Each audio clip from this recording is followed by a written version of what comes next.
Hallelujah, hallelujah. Praise the name of the living God. Abooluganda mbalamusizaako mu linnya lya Yesu Kristo Omunnazaaleesi omwana Katonda omulamu. This is lunch hour. Hallelujah. Naye nsooka okubeetondera nti my battery.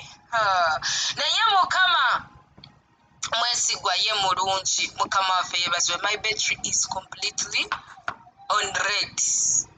Naye twebaza Mukama. We tunaakoma weewaawo weewo. Tulitandikirawo. Mukama waffe yeebazibwe. Naye ttiimu yaffe egamba the generals of Christ. Singa Mukama akunyambira n'okitegeera bajenerali ba Kristo. Omanyi waliwo ebintu ebirala bye twogera olina agamba naye godi nga yeeraga. Si kweraga, wulira Bayibuli egamba we are the ambassadors. We are. Fenna we are the ambassadors of Christ. Tuli babaka ba Kristo. Gomanyi ekigamba ambasada. Omanyi bwe kizitowa okukiikirira Uganda mu nsi endala ng'oli ambasada we Uganda naye ng'oli mu nsi ya China, oli mu nsi ya America, okiikirira Uganda. Kati wulira 2 Corinthians 5 verses 20. Bible egamba, now then we are ambassadors for Christ, as though God were pleading through us. Mukama waffe yeebazibwe abooluganda. Owulidde? We employ you on Christ's behalf. Be reconciled to God. We employ you.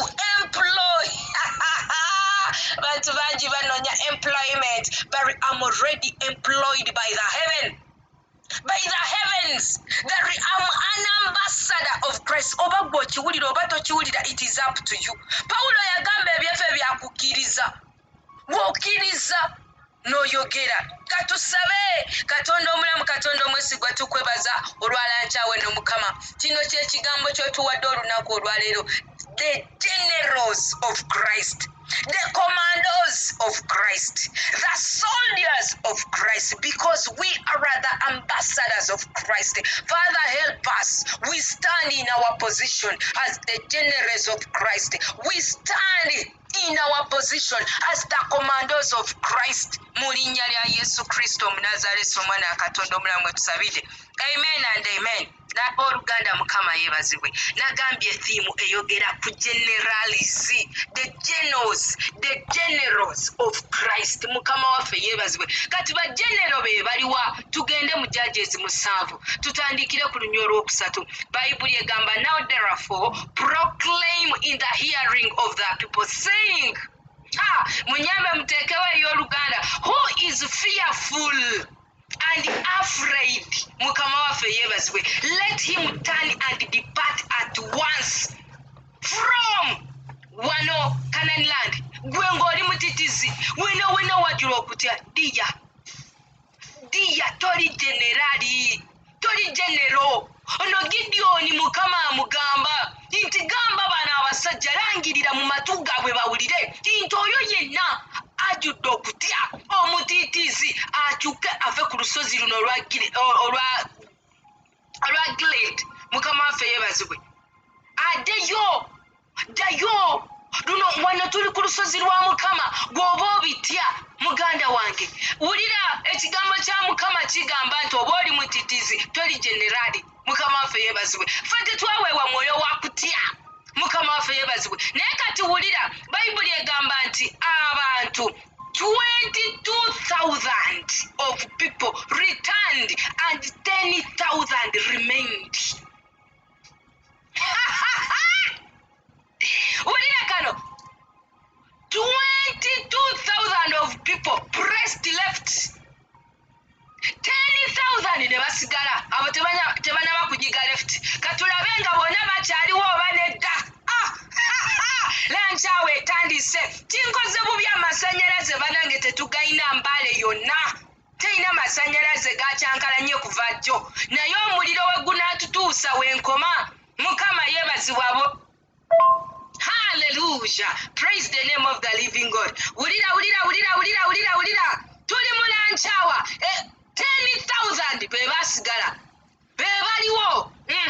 Olw'oku the Lord said to Gideon, the people are still too many. Katonda waffe takolera ku nnamba ennyingi. Muri babiri Matayo agamba atya weewaawo n'abeeranga mu maseekati gammwe ayagala babiri. Muri basatu weewaawo n'abeera mu maseekati gammwe. Musingakaawo ku babiri ku basatu weewaawo anaasigala ng'akola ye Katonda. Aya katweyongere olwokuna ne lugamba but the Lord said to Gideon that people are still too many. Bring them down to the water. Baleeta ku kyoto kyasisimuka. Njagala okulaba the generalis. Baleeta ku kyoto kyasisimuka. Baleeta ku kyoto ky'okusatade. Abanaayimirira njagala okulaba. Tuze ku kyoto. Tukyali 10,000. Oba waliwo abagenze. Mukama yeebazibwe. By the way, the word of God is living and active. The word of God is living and active. Gwoba olowooza nti Mukama yayogera ku mulembe gwa Gideon guno ogwaffe tayogera. Sorry for you. Katonda ayogera. Agamba nti muwulire mukyali bangi. Teekawo ekyoto kyasisimuka. Njagala okulaba the generals. Teekawo read your Bible. Njagala okulaba the generals. I am the general. I don't know whether you are the general of Christ. Take our Bible study. Njagala kulaba the generals. Take our praise and worship. Njagala kulaba the generals. God is looking unto the generals. God is looking for generals. Hey, tuyingira mu kusiiba n'okusaba. Naye Mukama agenda kuyimusa the generals ba generali wano. Mukama yeebazibwe. Hallelujah, praise the name of the living God. Tukyali mu lunyiriro akuna. But the Lord said to Gideon, the people are still too many. Bring them down to the water. Water. Once you see water, clean, pure, clear water, just know that Holy Spirit is there. Mukama yebazwe. Basambeze ku kyoto bajuzibwa omwoyo omutukuvu. Tulaba abagenda okusigala. Gwe wagana omanyi okujuzibwa omwoyo omutukuvu. It is our will. Ngambye willingness. Gwakiriza n'ogamba akamuggulira ayingire. Nenga okyakakanyaza omutima gwo ate kati amazzi ganaakulukuta gatya. Kiringa okuwa amazzi ne nkugamba nywa gwe n'ogasibira mu matama wano Mukama. N'ojjula wena n'ojjula oto. Mira amazzi tomira. How will water flow into your heart? And I will test them for you there. Kati mbuuza ate ddamu. Ani oba oligenda mu kyaki kibakuwa omuzinda nga wano tonaba kuyita mu testing eno. Mbu naawe wajjula ekigambo oyagala kubuulira nga wano ate tobuulira.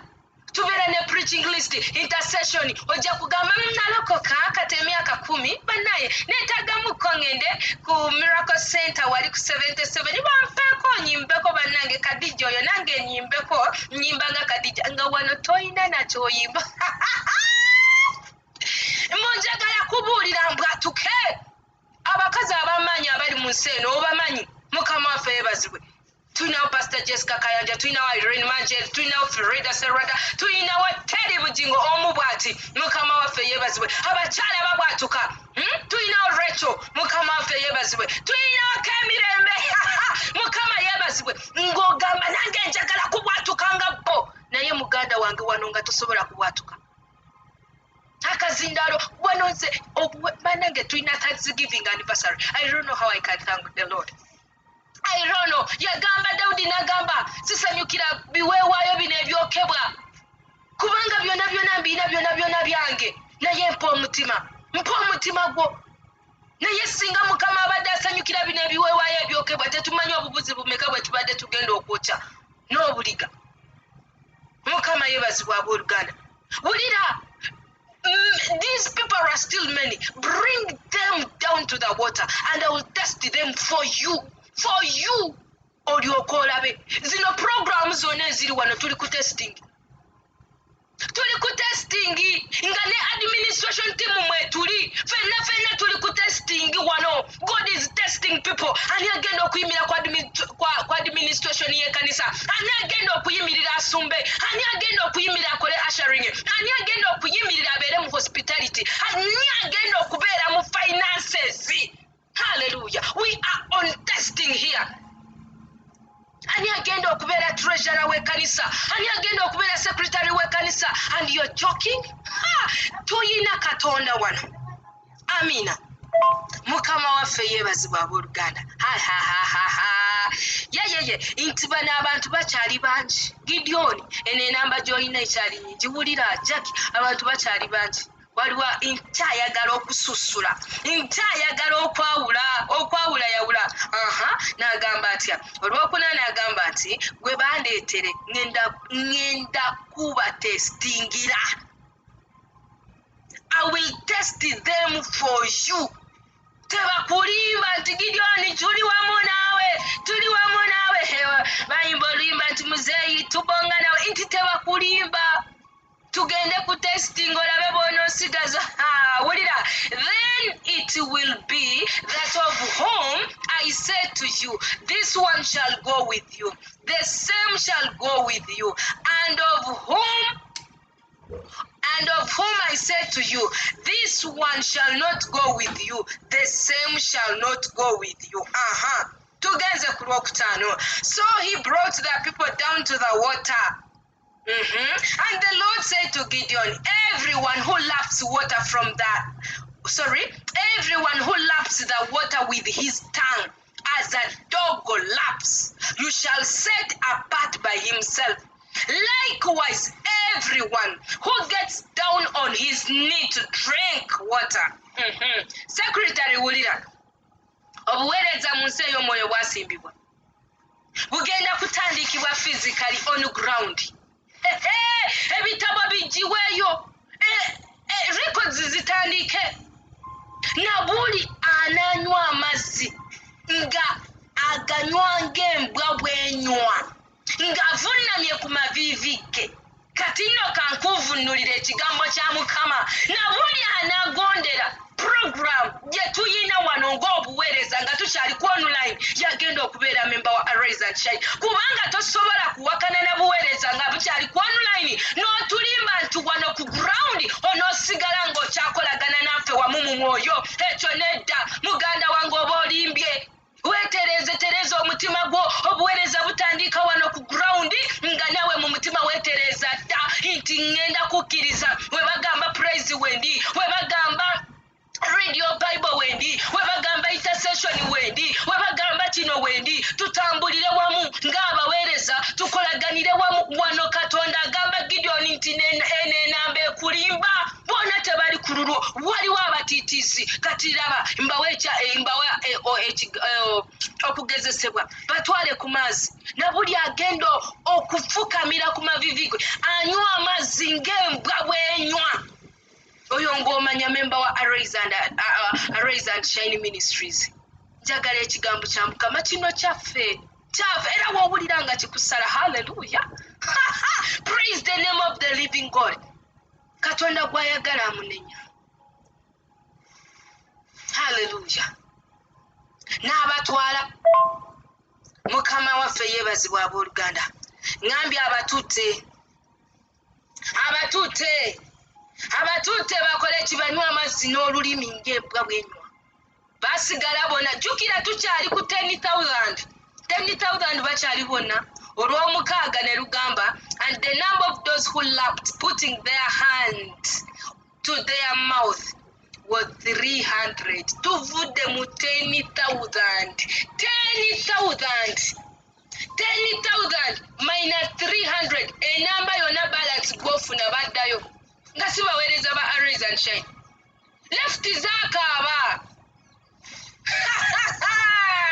Nina muganda wange wano amanyi okujja nayogerako nange, nagamba naye okimanyi muganda wange, mukwano gwange, sisita wange Musumba, nagamba abantu abanyiga left tubaleke, balina ebizibu byabwe. Naye awulira ekigambo kya Mukama nti enamba yali nnyingi, ne basigala 10,000. Ku 10,000 era nga bakyali bangi.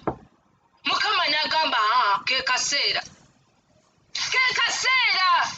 Nze kambabuulireko abooluganda, tusobola okugamba wano we give, naye nga kyawandiikibwa nti we give, ne tusondeeza kino, ne tuyingirawo ne anniversary nga weri. Ekyo kyokka kisobola okunyigisa omuntu left nti basonda nnyo. they give a lot.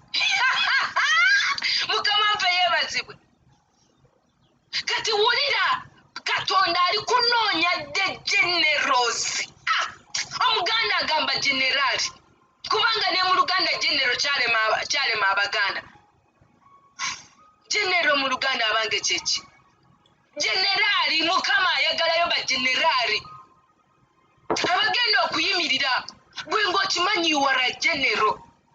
Mukama waffe yeebazibwa nze bwe tutandikidde nze ekintu kino simanyi Mukama mugwavu. Ewange tabusalanga n'okuwunyizaayo just okuwunyiza. Mu linnya lya Yesu. Amina. Wulira kanzireyo ku kyawandiikibwa. Basigadde 3,000. Gamba nti 3,000 okuva ku mitwalo 10. Baddayo abantu meka? Si 9. Baddayo abantu 9,700. 9,700. Kyekyo. Baze ekibala ekirungi. 10,000 basigadde abantu 300. What are you talking about? Abantu emitwalo 10 basigala abantu 3. Enamba yonna endala yagenda wa? Yalagawa. Tebasobodde kuyimira kusisimuka. Tebasobodde kuyimira mu Radio Bible. Tebasobodde kuyimira mu Bible study. Tebasobodde kuyimira mu intercession. Tebasobodde kuyimira marriage and relationship and marriage program. Tebasobodde kuyimirira mu Jesus' love is endless. Inga yali awo bwatyo tewali program n'emu gy'asobodde nti nze kanyimirire wano. General tebakumaliranga obudde. Tugende ku Lwomusanvu. Tutuuse ku Lwomusanvu. Tulabye abantu basigadde 3,000. Ne3,000 baavaako oba basigala kyekyo. 3,000 tuli ludda wa? Tugende mu maaso. 3,000 gyako ziira endala osigaze 3. Ba 3 muli ludda wa generalis. Tugende mu maaso. Amina. Judges 7. Bannange munsonyiwe. Mbadde mu Radio Bible leero. Netugwa ku kyawandiikibwa nze nsoose kiraba leero amazima gennyini. Mmanyi omusujja guluma naye nga birwadde mu bya Setaani. Naye tusomye Radio Bible. Katonda n'agamba bwe munaagondera amateeka gano ne mugoberera ne mugondera eddoboozi lyange emikisa gino ginaabeeranga nammwe. Naye bali abagenda okujeema ne bagaana okugondera eddoboozi lyange omusujja guli bakuba. Ne ngamba wangi nze alina omusujja kiki kye najeemedde Katonda? Era ngambye Yesu nakujeemedde n'abadde awo omusujja kungwako papa bisenyiga mwebiri. Bayibuli egambye bulungi fiva. Kati wulira tuli mu lunyiri lwa 7. Haleluya. Mukama yeebazibwa abooluganda. Tuli ku lunyiri lwa kumeka? Lwa 7. Gamba Sitaani ataliya mamake. Olunyiri lw'omusanvu ne lugamba then the Lord said to Gideon, by 300 men who laughed I will save you. Kiwedde. Olw'abantu 3 ndina muganda wange. Muganda wange ojja kunsonyiwa ndina okuddayo mpulirize bulungi okwolesebwa kuwalabi. About Jesus' love is endless.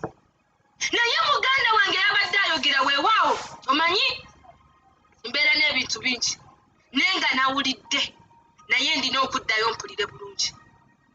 Olw'abantu 3 twetaagayo 3. Omugeni, hosti n'omulala. N'aba3 bano bantu 5 mu Jesus' love is endless. Bantu 5 bokka. Omanye nti gw'oli generali mwawo mu Jesus' love is endless. Omanye gw'oli mu generali ku kyoto kyasisimuka. Olw'omuntu omu, olw'abantu 2, olw'abantu 3, Mukama anaatuwonya. Mukama anaawonya obuweereza buno. Kubanga wulira, then the Lord said to Gideon, by 300 men who laughed, I will save you, Muganda wange teweenyooma. Saba Mukama ayimusa abaweereza abalina omutima ogw'okuweereza, abalina omutima ogw'obuweereza. Katonda awonya obuweereza. Katonda ayimirizewo obuweereza buno. Buyimirire. Aba n'agamba Mukama olw'ekitiibwa kyo. olw'ekitiibwa kyo Mukama, olw'ekitiibwa kyo Taata. Mukama yeebazibwe kubanga wulira olw'omusanvu. Then the Lord said to Gideon, by the 300 men who lapped the waters, I will save you and deliver the Midianites into your hands. Let all other people go, every man to his place. Bajenerali mwe musigale, bali abalala abasigadde abatabisobola balabanga program eri fixed, balabanga tebasobola kuva mu kino ne bagenda mu kino, balabanga kale kino kyokka tebasobola kuyimirira. Let them go, every man to his place. You go to your place, go to every oh my God, oh my God, oh my God, oh my God, oh my God, oh my God. Fema erinti generali, the generals of Christ, be balina okusigala ku kyoto, be balina okusigala ku kyoto, the rest go. Sinza ayogedde Mukama kigambo kikino, agambye Gideon, let all the other people go, every man to his place. Genda woowulirira emirembe, genda wonoofunira emirembe. Let the generals remain. Kati okubiikulirwa kwekuliwa muno bajenerali bokka abaasigala, temwasigalamu atali jenerali. Kati wano weewali volongoto, atali jenerali agenda n'abasigalamu ati papapu n'olyoka owulira. Bananga mukimanyiko tebukyali Kananirandi, Arise and Shine. Mukimanyiko bakoze okufaanani simanyi Thanksgiving myaka enya. Mukimanyiko Pastor Jack anti kati ye musumba bwawe. Mukimanyiko ku admins anti kuliko ati Chris, Harriet, Fiona negun. Mukimanyiko kubanga waliwo eyasigalawo atali generali. But the generals, they combined the effort, they combined the power. Nebagamba kati tukoze tutya. Nagamba mukimanyiko inze olw'emirimu wano ku praise sigenda kubeerawo, naye wano ku Bible study wendi, ku kyoto sisimuka wendi, ku ssaawa 9 wendi. Netumanya tikati mu ssaawa eno ono yali okuyimirira ku front line. Kuliko general ki? Kuliko General Rose Rocks. Anti tuyina bombi Rose Rocks bonna ababiri. Omu nabukeera oba yalaga wasimanyi. Mukama yeebazibwe. Kuliko General Maria, kuliko General Vincent, kuliko netutegeera nti mu ssaawa bwe ziti waliwo generali ali ku front line. Omubi ne walumba generali waali. Ene ssaawa evuddeko, mu ssaawa eddako waliwo generali Jackie yaliko. Ne devo gyali n'amanya nti omwo mu buweereza nze nedda, mu buweereza obwo nze buvuddemu. Olw'ensonga bajenerali be bali wali, the generals, the ambassadors. I don't know whether you feel the anointing of being a general, ambassador, the soldier of Christ. I don't know whether you feel that anointing, but I feel that anointing. I feel the anointing.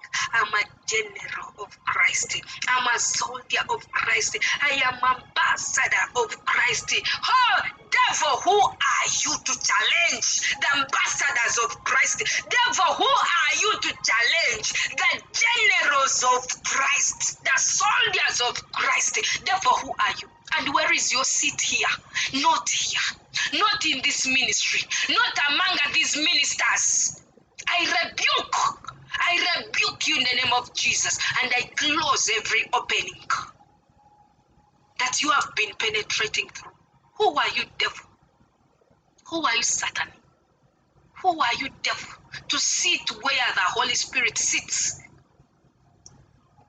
Who are you, Lucifer, to sit where the power of the Lord sits? Who are you? For we are the generals of Christ. For we are the soldiers of Christ. We have all the fighting weapons with us. Hey, who are you, devil? that you can come and challenge this ministry. Who are you, devil? Hallelujah. Praise the name of the living God. Am I talking to generals here? Am I talking to ambassadors here? When you know you have authority and power, the heavenly government, including your president. You are representing your president here. When the ambassador of Uganda is in America or in China or in Dubai, are representing a name Mr. Yoweri, His Excellency Kaguta Museveni. Nagamba, that says the excellency of the Republic of Uganda. Let all the Ugandans bakole. Sha. Who are you, devil, that you're keeping the ambassadors of Christ in your ignorance? Hallelujah. You're keeping the generals of Christ. They cannot pull out the weapons. Hey, yet we have all the heavenly and the earthly blessing. God has blessed us with all the fighting skills. Impulira kati njagalayo prayer warriors. Omanyi there is a difference between omwegayirizi ne prayer warrior. Omwegayirizi Mukama yamba saasira bamukuba amayinja. Stephanie yali mwegayirizi, bamukuba amayinja n'afiira wakati mu kibuga nenga ali ku kimu. Taata negayirira yamba saasira tebamanyi kye bakola. Omwegayirizi omulala ye Kristo yayambulibwa n'afugibwako amalusu n'akola buli kimu, n'akolebwa buli kimu. Nagamba Mukama basonyiwe tebamanyi. Naye njagala prayer warriors, the Elijahs. Mukama yanukuza omuliro, yanukuza omuliro. Kino kivaawo, yanukuza omuliro. Mukama ono yanukuza omuliro. Where are the prayer warriors? Do you know your calling? Hallelujah. Are you general? Are you prayer warrior? Are you an intercessor? Are you praise and worshiper? Oba gwe wonna okubawo nakyo kitiibwa kya Mukama. Wona ng'osaavingawo kitiibwa kya Mukama yeebazibwa abooluganda. But where are the generals in the house? Where are the generals that God will sit and say, yes, I have General Jackie. Yes, I'm seeing I have General Rose. Yes, I'm seeing I have General Fevan. Yes, I'm seeing I have General Harriet. Yes, I'm seeing I have General Fiona. Yes, I'm seeing I have General Esther. Yes, I'm seeing I have General Blessing. Yes, I'm seeing I have General Chris. Hey, where are the generals in the house? Yes, when the Lord says yes, Ngagamba, yes, I'm seeing General Emma. I'm seeing General Winnie, Auma Aneti. Aye General. Chokola, if you're doing it out of your heart, I don't know nga sekiki osobola okumpa okwogera okusinga awatali kuwulira. Where are the generals? That is the question. Where are the generals? Where are the generals of this house? We have to go to patrol. We do the patrolling. Generals, stop sleeping. Generals, stop sleeping. Stop it. Ngoyagala ebintu bijire ku sowaani eya fedha ne zaabu. Generals mu training babateeka mu bisoto ne babayiwako amazzi aganyogoga ku makya ne babakuba embaako. Omuntu okuvaayo ng'ayina amadaala wano, uniform zino ez'abapoliisi kati ndi mu buliwo zino ze bambala ne bagamba ono wa kayinja kamu, ono wa buyinja bubiri, ono wa buyinja busatu. Bugenda paka kumeka ku buna n'obutaano simanyi. Abo bagenera ab'obuyinja, that training they go through, that training they pass through. My sister, my brother, if you are a general of Christ, number one, excuses not allowed in the government of heaven. Either you decide Joshua yagamba oba osalawo oweereze Katonda n'ennyumba yo oba munaaweereza bukatonda obulala. Nga Musa afuuse Musa, woowe bakaabira Musa agenze. Where where the generals, the church of Christ is established, is built on the rock. But where are the generals of this home? The generals of this house? See, general by name, general by actions, general by your deeds, generalis. Mukama abampeera omukisa. Twebaza omwoyo omutukuvu Betret Maziza. Ayina ekibuuzo buuza, yongerezaako. The preaching is still going on. Paka sawa 8:3. Lanchawa tukyali mu lanchawa. Ayina ekibuuzo kola ki? Buuza. Atategedde wona buuza. Ayagala okwongerako yongerezaako. Ategedde byonna yongerezaako. Amina. Sirina gwe nzigalidde wabweru. Naye, where are the generals of this house? Where are the generals? I feel the Spirit of the Lord asking me that question. Where are the generals? Where are you? You, the generalis. Where are you? And where are your fighting weapons? Where is your uniform of righteousness? Your uniform twawewa buwa. Kutulina kujambala. Uniform eyobutuukirivu. But we have to maintain this uniform. Not to be darkened. And the uniform gye batuwa ey'obutuukirivu. Muganda wange gwalina ogikuuma nga tekyafuwala.